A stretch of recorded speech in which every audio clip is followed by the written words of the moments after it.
కురుక్షేత్రం ఎప్పుడు అయిపోయిందని అనుకోవద్దయా. ఇప్పుడు మన జీవితాల్లో రోజూ జరుగుతోంది కురుక్షేత్రం.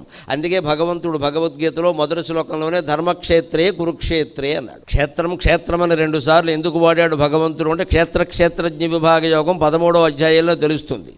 క్షేత్రజ్ఞయోర్ జ్ఞానం యత్త జ్ఞానం విదుర్మమ అంటాడు. క్షేత్రము క్షేత్రజ్ఞుడు ఈ రెండింటికి సంబంధించిన పరిజ్ఞానం నువ్వు పొందగలిగితే వేదాంతం అంతా అర్థమైనట్టే అన్నాడు కృష్ణుడు. క్షేత్రం అంటే మన శరీరం, క్షేత్రజ్ఞుడు అంటే లోపల ఉండే జీవుడు. అంచేత కురుక్షేత్రము అంటే కురు అనేది క్రియాపదం.